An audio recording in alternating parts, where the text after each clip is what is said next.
Je m'appelle Philippe Simet, je suis philosophe et je m'intéresse à la façon dont l'architecture raconte nos modes de vie.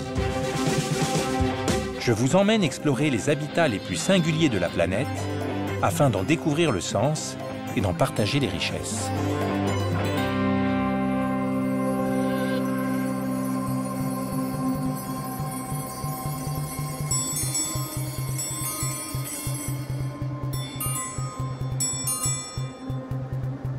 Je suis sur l'île de Sulawesi, à 300 km de Bornéo. Elle est la 4e plus grande des 17 000 îles indonésiennes. C'est là que vivent les Toraja, un groupe ethnique de 450 000 personnes. La majeure partie d'entre eux est à la fois chrétienne et animiste, selon un système de croyance appelé la voie des ancêtres.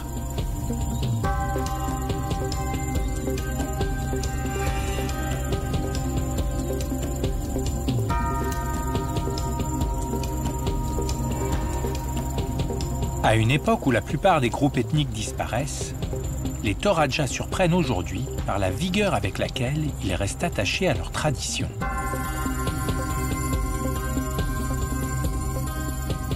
Celles-ci s'expriment dans leur architecture. Les Toraja ont en effet développé un type d'habitat unique au monde. Loin de se limiter à la simple maison, il est l'expression matérielle de leur cosmogonie, d'une vision du monde tout entière structurée par le rôle des dieux et des ancêtres. Cet habitat singulier, que l'on retrouve quasi à l'identique dans toute la région, s'appelle le Tongkonan, un terme qui signifie « le lieu où l'on prend place ».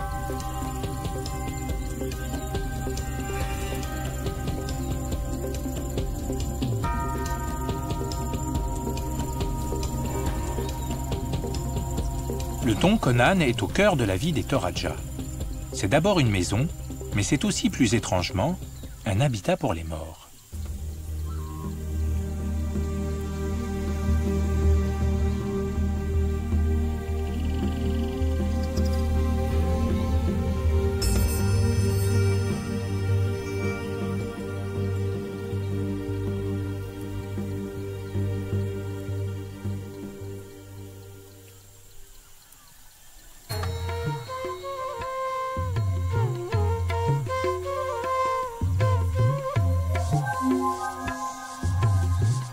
Dans le village de Buntupune, je rencontre Ting Ting. Dans sa famille, on est architecte de père en fils. Mais il est également un toparangue, c'est-à-dire un chef dont la fonction consiste à veiller non seulement sur les maisons elles-mêmes, mais aussi au maintien du rite qui leur est propre, dans la forme où il a été transmis par l'ancêtre fondateur. Selamat pagi, Philippe. Bonjour Philippe. Bonjour. Regarde. Elles sont magnifiques, hein, ces maisons. Moi, je suis extrêmement frappé par la présence du toit qui semble occuper toute la place et qui a l'air juste posé sur des poteaux de bois.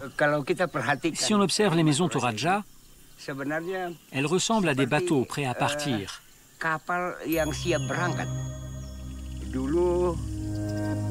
Autrefois, nos ancêtres sont arrivés avec ces maisons. Une fois installés sur ce territoire, ils ont mis un toit. Mais au départ, ce sont en fait simplement des bateaux prêts à repartir. Comment ça, repartir? On ne demeure pas éternellement dans ce monde. Ce qui veut dire qu'un endroit n'a pas besoin d'être continuellement occupé. Nos maisons sont prêtes à partir physiquement, mais aussi spirituellement. Ce qui est vraiment fascinant dans ces Tongkonan, c'est la forme du toit qui est complètement incurvé. Pourquoi c'est comme ça? Les maisons Toraja ont un toit incurvé comme les cornes de buffle, pour que le soleil pénètre dans la pièce.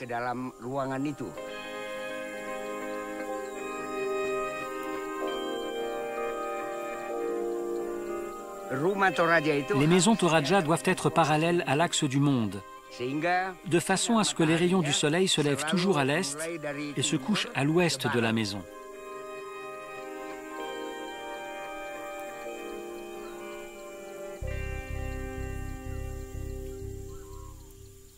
Toute la structure de la maison a l'air très légère, hein. C'est juste des portants en bois Et le toit est fait de couches de bambou disposées les unes sur les autres. Ça a l'air simple. Mais les tongkonan sont difficiles à réaliser. Rien que pour la matière, bien que l'espace soit petit, il faut 32 mètres cubes de bois. Et pour le toit, il y a environ 20 mètres cubes de bambou. Donc ça a l'air simple, mais en réalité, c'est compliqué.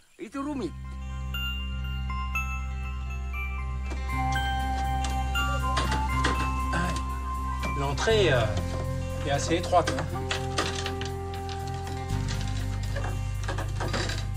Ah oui. Le contraste entre l'extérieur et l'intérieur m'intrigue. Alors que l'extérieur est imposant par la richesse de ses ornements et ses décorations, l'intérieur est épuré à l'extrême, comme un signe de modestie.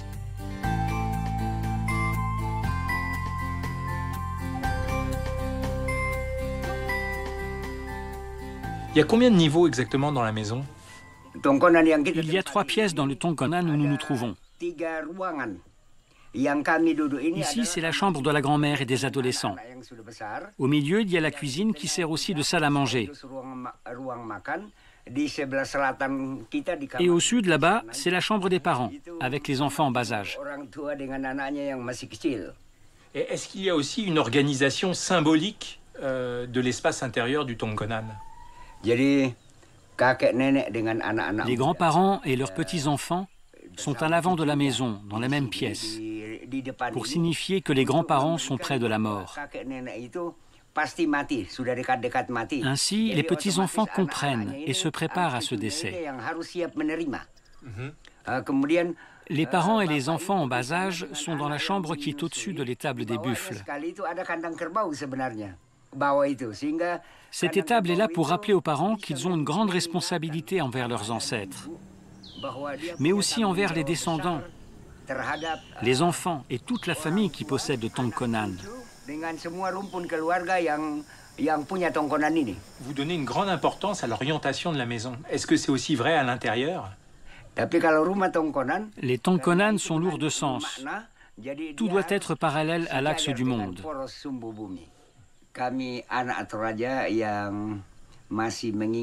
Par exemple, selon la philosophie de notre peuple Toraja, tant que nous sommes en bonne santé, nous dormons la tête au nord. Vers le nord.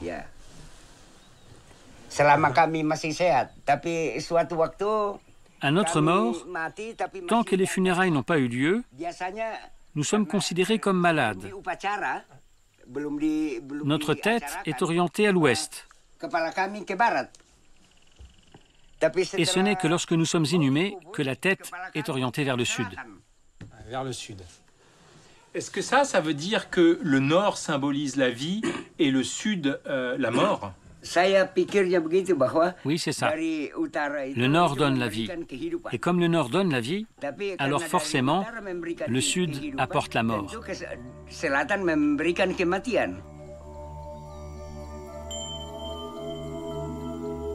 Ah oui, là, il y a la chambre. Ah. Mais alors là, le lit... il est orienté à l'est. Alors, c'est ni le nord ni le sud. C'est quoi cette affaire? En fait, c'est parce que la porte est là-bas, mais on tourne le lit pour la nuit. Ah, voilà, je me disais qu'il y avait un... On le remet comme ça. Ah ouais. Ah ouais. Oui, ça devrait être comme ça. Ah oui, parce que sinon, hein, c'est la tête à l'envers. Hein. On ne dort pas la tête ici. Ah oui, On fait comme là-bas. Ah oui, ok. D'accord. Donc, si je dors, c'est comme ça. Oui. Ah, voilà, tout est dans l'ordre.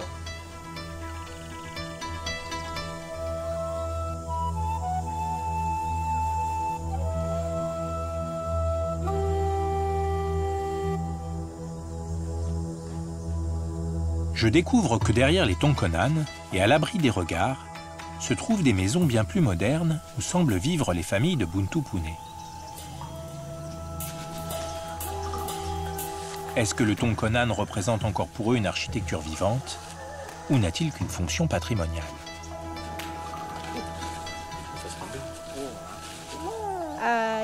Le bâtiment qui est derrière nous n'est pas une maison au sens des Toraja, c'est juste une cuisine. La cuisine se trouvait à l'origine dans le Tongkonan. On ne peut plus trop faire d'activités dans la maison. On ne peut plus y manger, ni ranger toutes nos affaires. C'est pour cette raison qu'on a déménagé la cuisine derrière. Mais tout le monde pense que c'est une maison car elle fait la même taille. Est-ce que ça veut dire que le Tongkonan reste le lieu central de votre vie? Oui, bien sûr, le Tongkonan est toujours le centre de nos vies.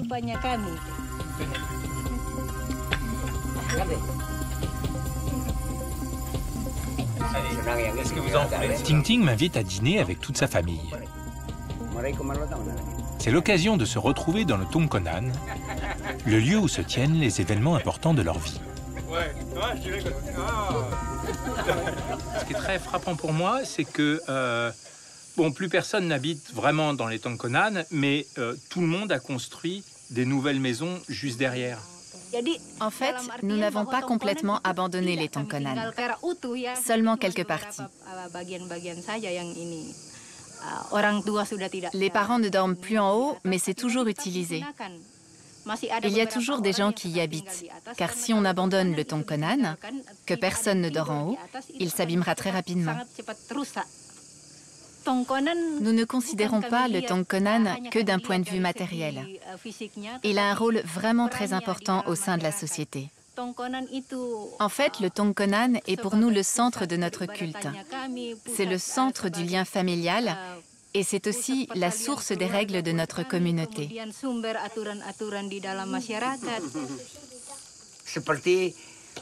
Cette maison, c'est comme une mère. Et si on n'a plus de mère, on est orphelin. Si les Tongkonan disparaissent de la planète, alors le lien entre les membres de la famille avec les parents disparaîtrait aussi. Donc il faut les préserver.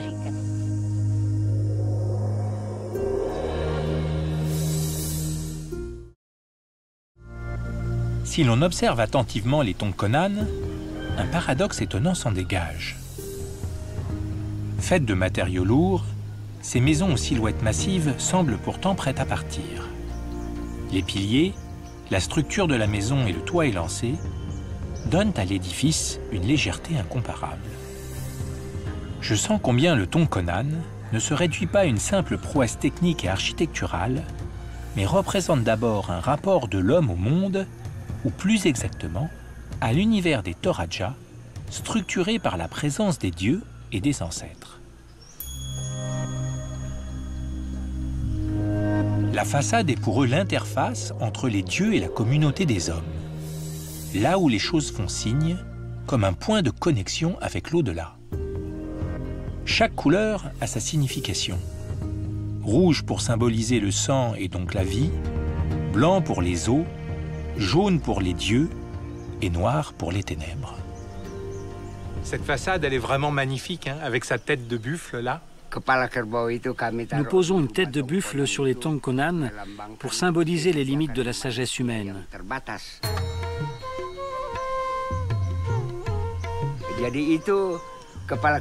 La tête de buffle est considérée comme l'exemple à suivre, car plus sage, mais il y a toujours au-dessus un symbole divin. Là, les ornements qui sont sur la façade, comment est-ce qu'ils ont été choisis? Ces symboles représentent nos ancêtres. Et la tête de buffle représente le tout premier de nos ancêtres à avoir construit un Tongkonan. J'ai constaté que toutes les façades étaient très richement décorées, mais que les ornements n'étaient pas exactement les mêmes. Les maisons Toraja sont effectivement toutes différentes. Cela dépend du niveau social des familles au sein de la communauté Toraja.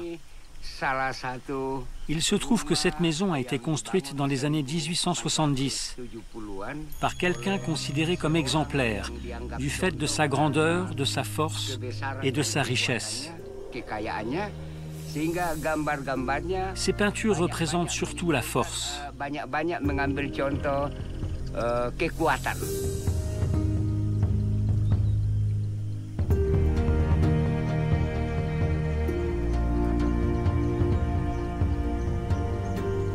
La façade du Tongkonan, c'est un peu comme un livre qui raconte l'histoire de toute la lignée du clan familial. Oui, c'est vrai.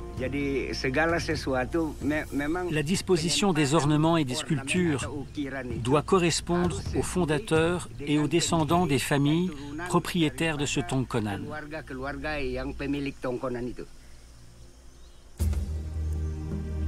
Il y a dans ce village un incroyable esprit de symétrie. Si l'on coupait le Tongkonan en son milieu, aussi bien dans la largeur que dans la longueur, on trouverait exactement les mêmes proportions. Mais je suis aussi frappé de voir que les Tongkonan sont parfaitement alignés les uns à côté des autres. Ici, tout est symbole et porteur de signification. Pour nous, Toraja, la maison symbolise la mère. Tout ce qu'il y a à l'intérieur lui appartient. C'est comme si nous étions dans le ventre de la mère. C'est une manière de nous assurer que la régénération de la vie se déroule bien. Le respect envers la mère est très important pour les Toraja.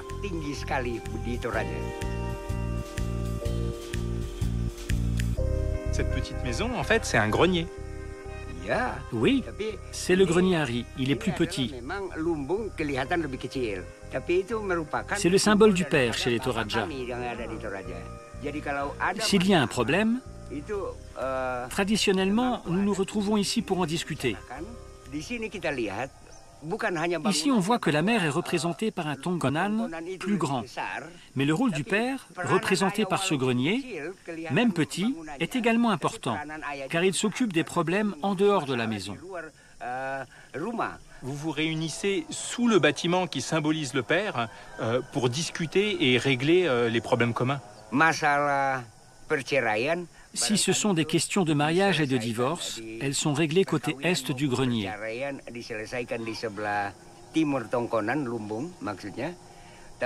Mais quand il s'agit d'affaires criminelles ou de mort, les discussions ont lieu côté ouest du Tongkonan.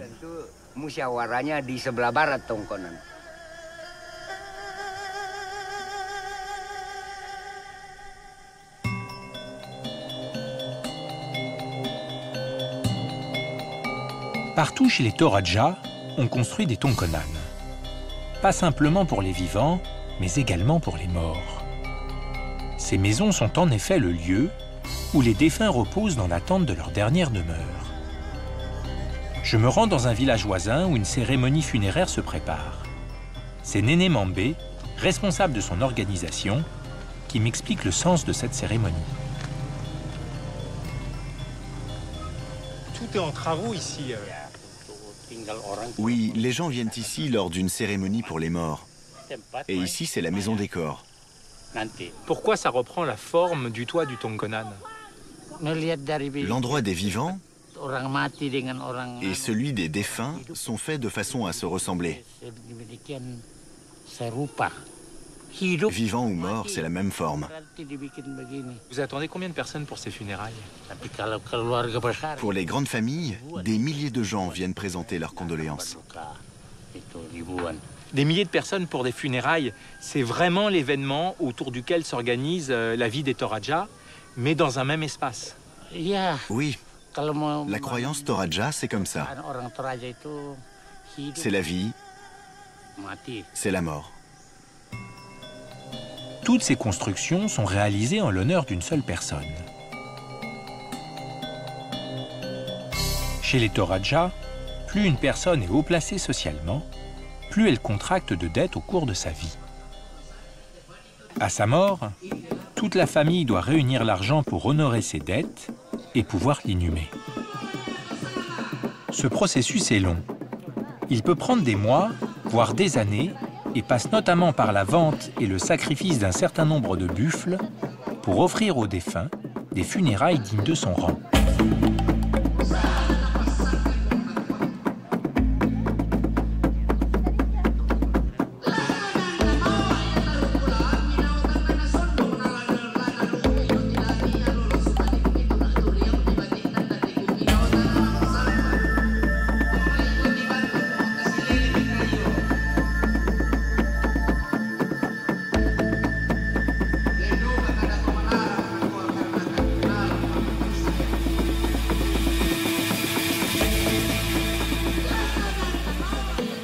Ces cérémonies ont un coût financier exorbitant.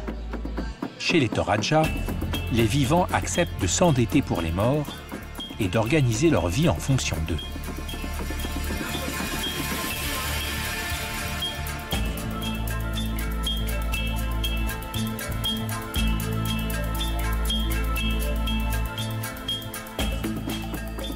Après la cérémonie, qui dure jusqu'à 10 jours, le défunt est enfin conduit vers sa dernière demeure. Dans les cimetières, les morts sont placés dans des cercueils et des caveaux posés à même le sol, qui reprennent la forme des tongkonan. Mais plus étrange encore, les morts sont parfois directement insérés dans des cavités rocheuses et des grottes au cœur de la falaise. Il y a plusieurs sortes de cimetières chez les Toraja.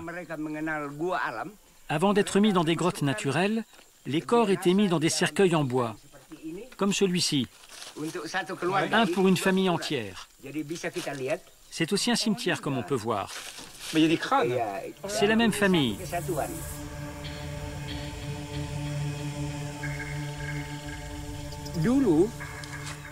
Autrefois, ça c'était un cimetière. On plaçait toute une famille dans un même coffre, qu'on appelait un erong. Mais aujourd'hui, comme on fait un cercueil par corps, on met toute la famille dans une seule grotte. La vue de ces cercueils et de ces squelettes me trouble, mais ne produit pas le même effet sur Ting Ting, pour qui leur présence est à la fois rassurante et bienfaisante.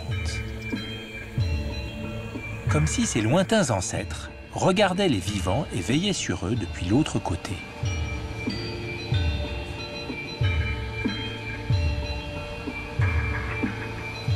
Ah oui, ils sont mis là, comme ça, les uns sur les autres. Il y en a qui sont en haut, d'autres en bas.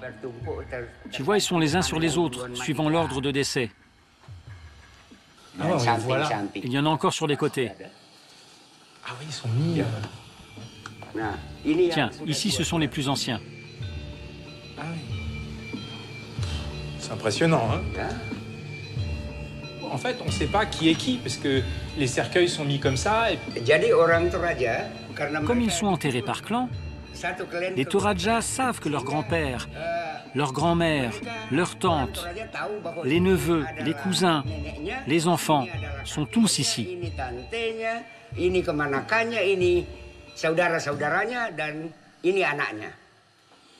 C'est incroyable, hein, ce cimetière, tous ces cercueils qui sont entassés les uns à côté des autres, et puis là, directement à l'intérieur de la roche. Qui est enterré ici? C'est le cimetière de la famille Londa. Il est utilisé depuis 40 générations.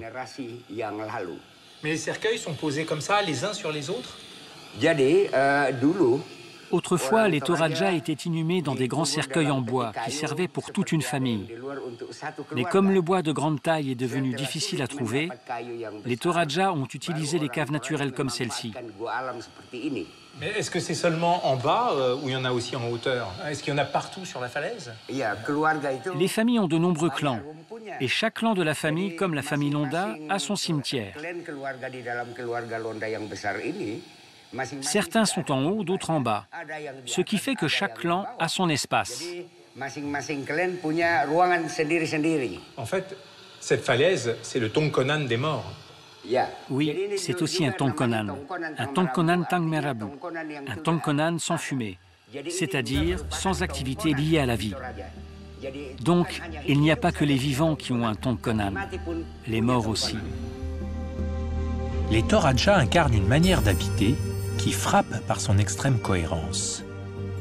Tout est signifiant et semble se répondre. Les vivants et les morts, les hommes et les dieux. Le tongkonan, loin de se limiter à un simple habitat, est ce qui tient ensemble ces puissances élémentaires pour former un monde. Un monde où les Toraja ont trouvé leur place, quelque part entre terre et ciel.